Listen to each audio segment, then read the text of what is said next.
April 22, 1943. North Atlantic, 400 miles south of Iceland. The ocean is angry today. 15-foot swells roll across the gray water, lifting and dropping 42 merchant ships in a slow, relentless rhythm. Commander Peter Gretton stands on the bridge of HMS Duncan, salt spray stinging his face, binoculars pressed to his eyes. He's 29 years old. He's been hunting submarines for 3 years, and right now, he knows exactly what's happening beneath those waves. They're listening. Somewhere down there, in the cold darkness 400 feet below the surface, a hydrophone operator sits in silence. Headphones pressed tight against his ears, eyes closed, concentrating. And he hears everything. The thrash of propellers, the groan of diesel engines, the metallic scrape of cargo shifting in holds. 42 merchant ships, each one broadcasting its position through the water like a radio beacon. The sound carries for miles. The hydrophone operator opens his eyes, whispers to his commander. Multiple contacts, heavy machinery noise, estimate, 40 vessels. The U-boat is hunting, and Gretton's convoy has just been found. What neither man knows, not Gretton on his bridge, not the German commander in his submarine, is that over the next 2 weeks, everything is about to change. The hunters are about to become the hunted. The sound of convoy propellers carries for miles through the Atlantic. Cavitating blades, engine vibrations, hull resonance. Every merchant ship broadcasts its position like a radio beacon. German submarines can hear individual vessels from 12 miles away. An entire convoy, 80 nautical miles. Gretton's escorts try everything: zigzag patterns, radio silence, Aztec sweeps searching for submerged contacts. Nothing works. The convoys are too loud. The ocean amplifies sound, and U-boats hunting in wolf packs simply sit silent, 400 feet down, hydrophones active, waiting for the perfect firing position. What neither Commander Gretton nor the German U-boat commanders stalking ONS-5 know is that over the next 2 weeks, a technological revolution will turn the Battle of the Atlantic on its head. The hunters are about to become the hunted. March 1943, 2 months earlier. The numbers tell a devastating story. In March 1943, U-boats sink 120 Allied ships, totaling 693,000 tons, the worst month since November 1942. Of those vessels, 82 ships, representing 476,000 tons, go down in the Atlantic alone. Germany loses only 12 U-boats. The exchange rate is catastrophic: 10 Allied ships for every German submarine. At current loss rates, Britain has months of food supplies left. Prime Minister Winston Churchill will later write, "The only thing that really frightened me during the war was the U-boat peril." He has reason to be frightened. Britain is an island nation that imports everything: food, fuel, raw materials, weapons. If the Atlantic lifeline is severed, the country faces starvation and collapse within weeks. The invasion of Europe becomes impossible. The war is lost. German Admiral Karl Donitz, commander of the U-boat fleet, believes he's on the verge of victory. His submarines operate in coordinated wolf packs, groups of 15 to 40 boats spread across the convoy routes, waiting. When one U-boat detects a convoy, it transmits a contact report. The entire pack converges for a mass attack. The tactic is devastatingly effective. Allied escort vessels are outnumbered, outgunned, and blind in the darkness. U-boats attack at night on the surface, where they're faster than the merchant ships and nearly invisible. By the time escorts respond, torpedoes are already in the water. Western Approaches Command in Liverpool tracks every convoy, every U-boat sighting, every loss. The walls are covered with maps and pins, red for sunken ships, blue for active convoys, gray for estimated U-boat positions. There are hundreds of red pins, and the gray pins are everywhere. March 16, 1943. Mid-Atlantic. Two convoys steam eastward across the Atlantic, separated by just 120 miles. HX-229 carries 40 merchant ships. SC-122 has 50 vessels. Together, they represent millions of tons of desperately needed cargo: food, fuel, weapons, raw materials for Britain's war effort. German U-boat control has deployed 3 wolf packs to intercept them: Raubgraf, Stumer, and Dranger. 38 submarines spread across the convoy routes like a steel net. U-boat U-653 spots HX-229 on the morning of March 16th. The hydrophone operator hears the distinctive sound of multiple propellers churning through the Atlantic from miles away.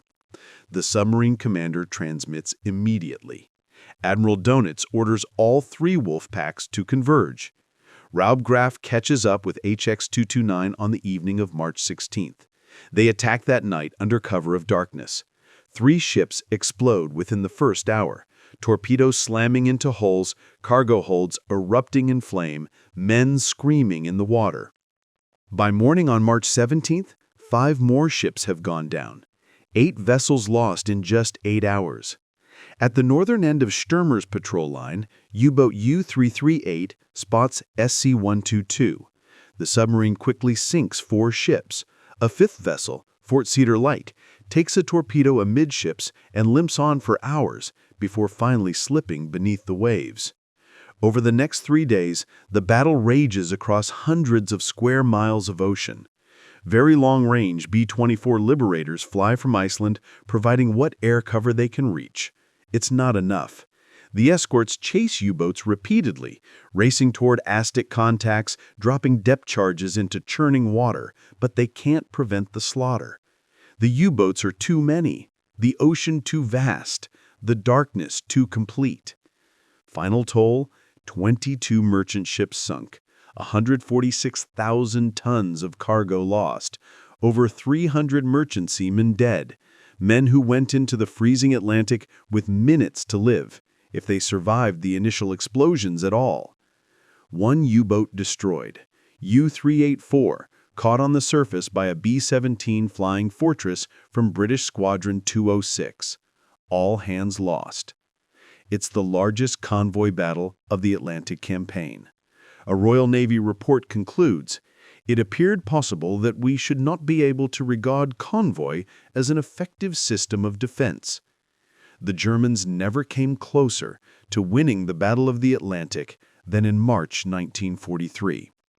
But everything is about to change.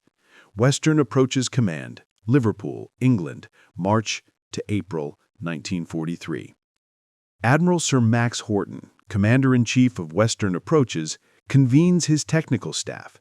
The situation is desperate, but a convergence of new technologies is finally ready for widespread deployment. High-frequency direction finding, HFDF, pronounced Huff-Duff by the crews who operate it. The breakthrough comes not from detecting submarines themselves, but from detecting their radio transmissions. German U-boat commanders must report convoy sightings to coordinate wolf-pack attacks. Every time they transmit, they reveal their position. The British develop an oscilloscope-based indicator that instantly fixes the direction of a radio transmission the moment a U-boat operator touches the Morse key. Unlike older systems requiring manual rotation and triangulation, the new HFDF uses cross-directional aerials with a sense aerial that suppresses the wrong bearing, leaving only the correct one. By early 1943, HFDF becomes standard equipment on escort vessels. With sets on 2 or 3 ships around a convoy, escorts can pinpoint a U-boat's exact location from a single transmission. 10-centimeter radar. In February and March 1943, a new centimeter wavelength radar, ASV Mark III, is introduced on Allied aircraft and escort vessels. The radar provides accurate detection of U-boats, even at periscope depth. The Germans' radar warning receiver, the R600, operates on 60-centimeter wavelength. It cannot detect the new 10-centimeter transmissions. U-boats that previously surfaced safely at night are now being detected and attacked without warning. U-boat commanders report being flown at by aircraft without radar. They don't realize the radar is there. Their equipment simply can't detect it. Ultra-intelligence. At Bletchley Park, British codebreakers have penetrated the German naval Enigma cipher system. In March 1942, the Germans added a 4th rotor to their Enigma machines, and the codebreakers went blind for months. But breakthroughs from captured cipher materials taken from U-boats restore access by early 1943. Admiral Horton's staff can now read Donitz's orders to his U-boat fleet, often in real time. Convoys are routed away from known Wolfpack positions. Support groups are vectored to intercept U-boats before they reach their targets. Very long-range aircraft, modified B-24 Liberators with extra fuel tanks, finally close the air gap, the mid-Atlantic region beyond the range of land-based aircraft that has been the U-boat's sanctuary. VLR aircraft can now patrol the entire Atlantic crossing. Armed with the new 10-centimeter radar and depth charges, these aircraft turn the tables on surfaced U-boats. Talk between ships, TBS. A tactical voice radio system links all convoy escorts. Instead of Morse code lamps or signal flags, escort commanders can now coordinate responses to U-boat attacks in real time. Between July 1942 and May 1943, HFDF alone diverts 105 out of 174 North Atlantic convoys away from Wolfpack ambushes and enables another 23 to partially avoid such traps. The technologies are ready. The tactics are refined. Commander Peter Gretton's Escort Group B-7 has trained at Londonderry to a high standard. Now it's time to see if it works. April 22, 1943, Liverpool. Commander Peter Gretton takes command of Convoy ONS-5's escort. His ships, the destroyers HMS Duncan and HMS Tay, along with corvettes and frigates, are equipped with the latest technology: HFDF, 10-centimeter radar, and TBS radio. His crews have drilled relentlessly on coordinated defense tactics. The convoy, 42 merchant ships in 12 columns, departs Liverpool bound for North America. It's a westbound convoy carrying ballast, making the long voyage to load cargo for the return trip to Britain. By April 28th, the convoy enters the Star Patrol area. U-650 achieves contact. The hydrophone operator hears the distinctive sound of multiple propellers and reports to his commander. The U-boat surfaces briefly to transmit the contact report to U-boat control. Instantly, HMS Duncan's HFDF fixes the bearing. The oscilloscope screen shows a sharp spike, the direction of the transmission as clear as a compass bearing. Gretton knows exactly where U-650 is. Throughout the day, aircraft force U-650 to dive repeatedly. Every time the submarine tries to shadow the convoy on the surface, radar-equipped planes appear out of nowhere. The U-boat commander is baffled. His radar warning receiver shows nothing, yet the aircraft find him again and again. By nightfall, 4 more U-boats have joined the hunt. But Gretton knows exactly where they are. Every radio transmission gives away their positions. The HFDF operators on Duncan, Tay, and the corvettes triangulate each contact with precision. The weather turns savage. Gales batter the convoy. Waves tower 3 stories high. Some merchant ships scatter, struggling to maintain formation in the storm. Visibility drops to 0 in driving rain and spray. On May 3rd, Gretton's own ship, HMS Duncan, runs critically low on fuel. The destroyer has been at sea for weeks, burning fuel at high speed chasing U-boat contacts. Gretton has no choice. He must leave for St. John's, Newfoundland. Lieutenant Commander Robert Sherwood in HMS Tay takes command of the escort. By May 4th, over 50 U-boats converge on ONS-5. Admiral Dönitz has called for an all-out effort. This is to be the decisive blow. German submarine commanders are confident they can annihilate the entire convoy in a single night. The largest wolf pack of the war is closing in. May 4th and 5th, 1943, North Atlantic, Convoy ONS-5. The weather shifts. The savage gales subside. Thick fog rolls across the ocean, reducing visibility to yards. The seas flatten to near calm, perfect conditions for ASDIC detection. Lieutenant Commander Sherwood on HMS Tay coordinates the defense through TBS radio. Every escort can hear his voice, clear and immediate, no Morse code delays, no signal lamp confusion in the fog. Real-time coordination for the first time in the Battle of the Atlantic. The Admiralty signal arrives on the evening of May 5th. One survivor will later recall the exact words. 25 U-boats in contact with your convoy, 40 in the immediate vicinity closing, 70 in general area. 70 U-boats. The largest concentration of German submarines ever assembled against a single convoy. The attack begins after dark. Torpedoes slice through the fog. 3 ships are hit almost simultaneously. Massive explosions lighting up the night, flames reflecting off the low-hanging fog bank like hellfire. The survivor watches from his escort vessel. I clearly remember being on afternoon watch on 5 May looking toward the convoy, just in time to see 3 ships hit almost simultaneously. Selvestan sank stern first.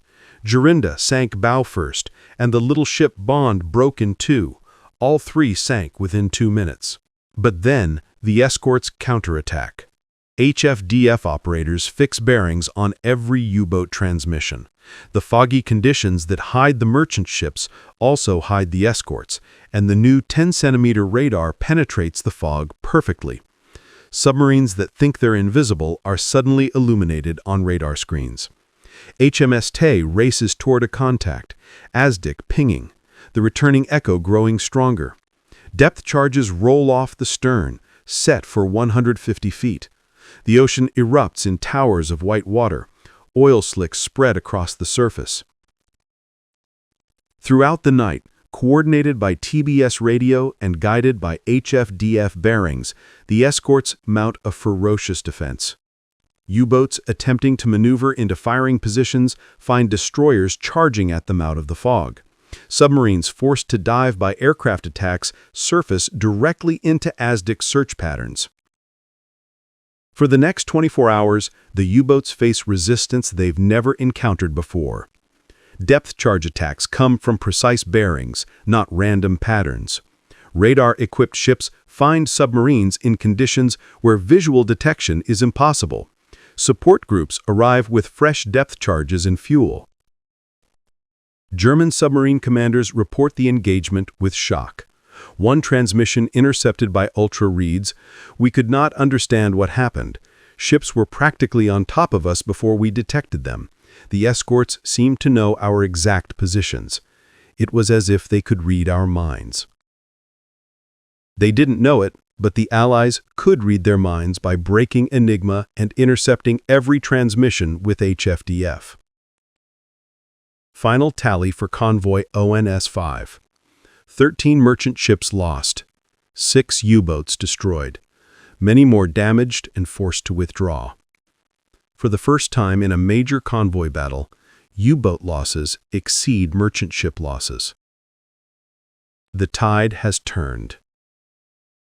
May 1943, the month that breaks the U-boat fleet. The statistics are catastrophic for the Kriegsmarine.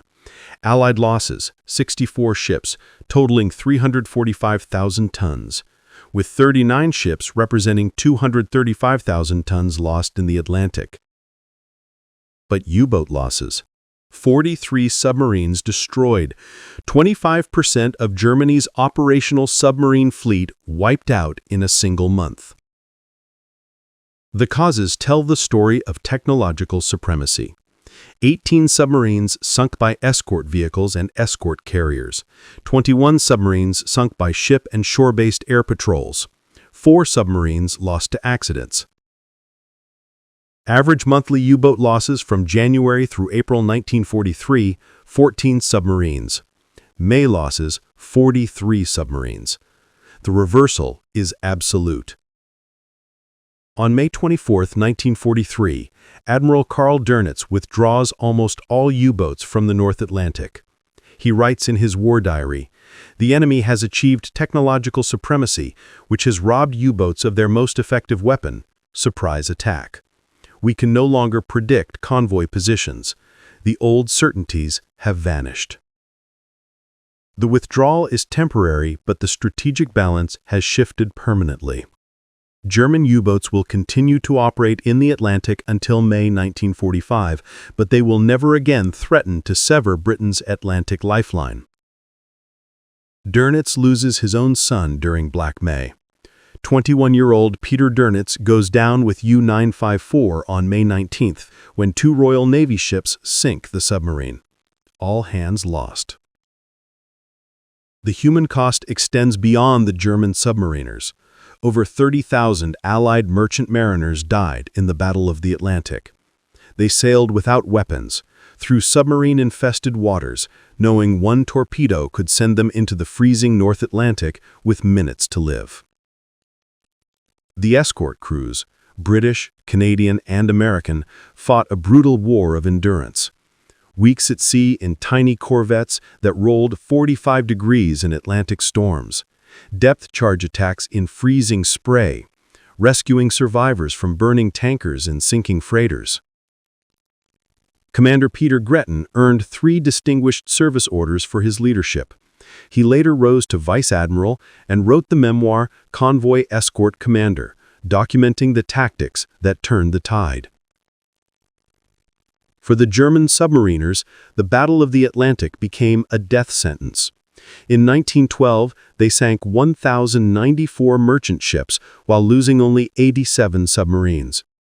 By 1944-45, they sank a fraction of that tonnage while losing boats at an unsustainable rate. By war's end, 772 U-boats destroyed, 28,000 German submariners killed, a 70% casualty rate, the highest of any military branch in World War II. Young men in their early 20s went to sea knowing their chances of survival were less than 1 in 3. The numbers before and after May 1943 tell the complete story. March 1943, before the turning point.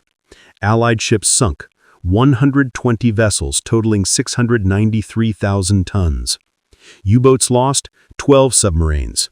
Ship-to-submarine loss ratio, 10-to-1 in Germany's favor. May 1943, after technological deployment. Allied ships sunk, 64 vessels totaling 345,000 tons. U-boats lost, 43 submarines. Ship-to-submarine loss ratio, 1.5-to-1 in Germany's favor, approaching parity. June 1943 through May 1945, Allied losses decline steadily.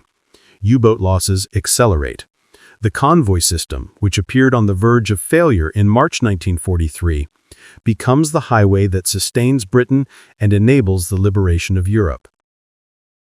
The turning point came from not a single innovation, but from the convergence of multiple technologies deployed in a coordinated system. HFDF turned the U-boat's own communications into a liability. Every transmission revealed their position. 10-centimeter radar gave Allied forces night vision the Germans couldn't detect. Ultra-intelligence provided strategic warning of enemy positions. Very long-range aircraft closed the air gap and eliminated the U-boat's safe zone.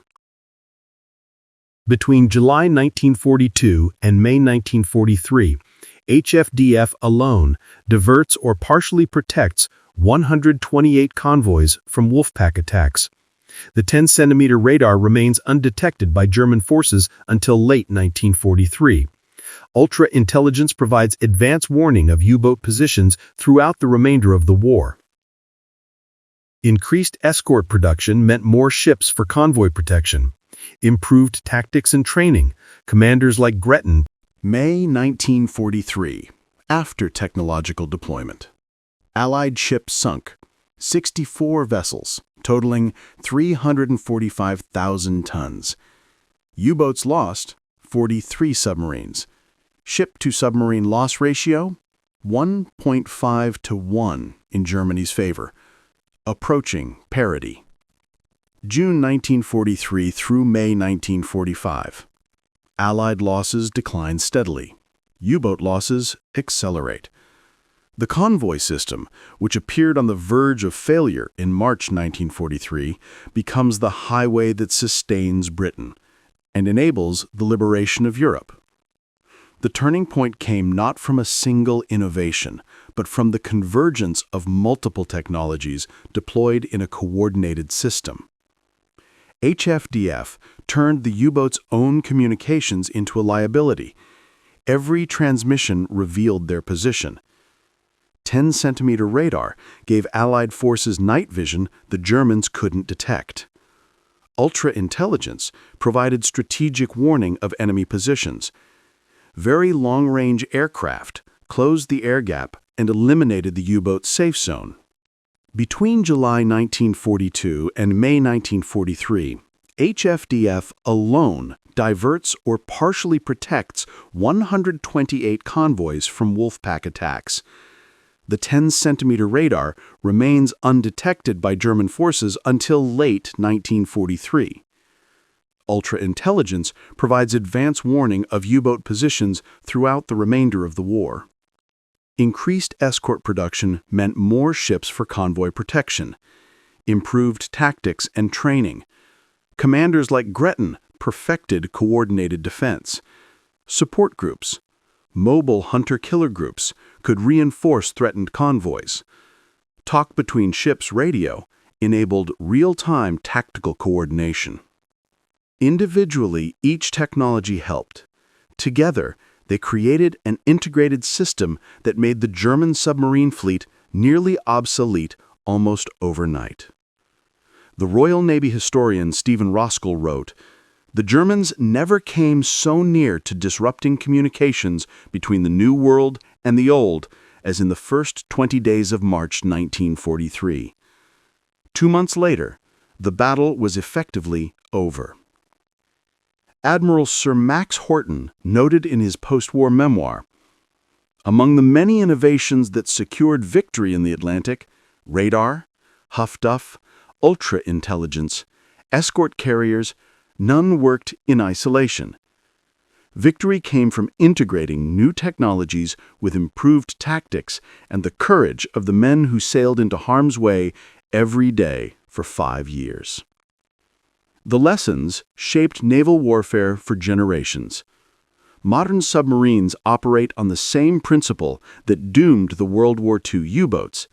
Detection means death. No single weapon wins modern wars. Victory comes from integrating intelligence, sensor technology, weapon systems, and tactical doctrine into a unified approach. The Battle of the Atlantic lasted from September 1939 to May 1945, the longest continuous military campaign of World War II. Over 72,000 Allied personnel died. Nearly 3,000 merchant ships were sunk. But the convoys got through. Britain survived. The invasion of Normandy became possible, and the entire course of the war was determined by those merchant ships making it across the Atlantic. May 1943 was the turning point, not because of a single hero or invention, but because dedicated engineers, code breakers, scientists, commanders, and crews brought together the technologies and tactics needed to defeat the U-boat threat. Sometimes, the difference between defeat and victory is not a single moment of genius, but the patient accumulation of advantages, technological, tactical, and human, that suddenly reach critical mass and change everything. That's what happened in May 1943. The hunters became the hunted, and the tide of the Atlantic War turned forever.